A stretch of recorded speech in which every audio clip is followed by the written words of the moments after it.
provola alla pizzaiola con le polpette. Cioè, amici miei belli, ecco qua, le polpette. Amici miei belli, voi che state a dieta, chiudete gli occhi, non mi abusate di parole, Però vi dico, mamma mia, guardate la cosa che state perdendo. Ogni boccone, amici miei belli, è poesia. Oggi non andremo a fare la provola alla pizzaiola classica, ma andremo ad aggiungere un altro ingrediente, amici miei belli. C'è il pezzo forte, la provola. Aspettate. Mamma mia, è speciale, speciale questa provola. Guardate là, guardate qua. Mamma mia. Amici, ho messo già il macinato, il pane che già ho messo in ammollo. Poi andiamo ad aggiungere l'uovo,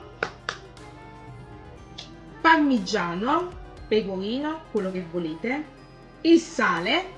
Poi potete aggiungere l'aglio schiacciato, il prezzemolo. Io non lo aggiungo perché devo mangiare anche i miei bambini, che a loro non piace. Li vado a mescolare, ma cosa sto preparando? Le polpette!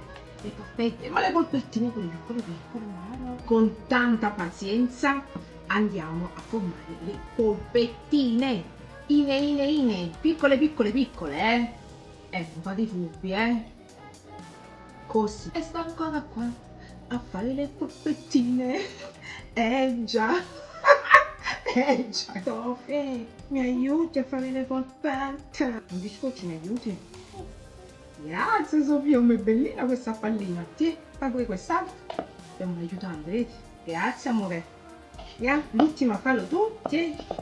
Tonda, mamma, tieni. Io le ho fritte, però voi volendo potete cuocere nella friggitrice ad aria nel forno o mettere nel sugo direttamente crude.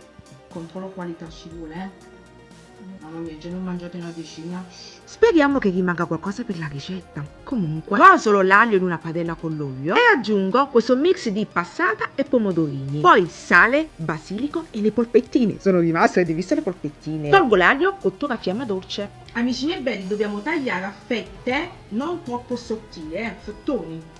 Ma il salumiere mio mi tratta bene, Mamma mia, mi dà sempre la mozza, a parte che c'è sempre roba speciale. Questo è l'importante, avere un salumiere di fiducia, amici miei belli, perché avrete sempre le cose buone.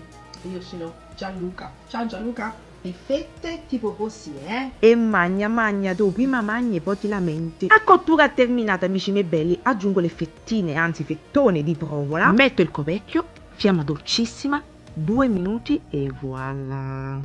Cioè, ma io che cosa vi devo dire? Cosa vi devo dire? Cioè, sotto stanno le polpette, ci rendiamo conto? Baby, excuse-moi, una domanda seria, ma si può mangiare solo così, come un camionista in trattoria? Ovviamente si può mangiare anche da principessa, La polpettina, inzuppiamo il pane e si mangia. È una coscia. Ma mi brucia! Aspettate. Allora.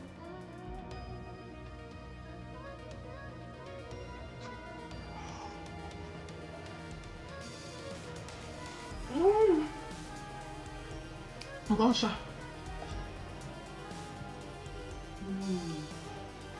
Provola alla pizzaiola con le polpettine che non si fa così e fallo tu, fallo.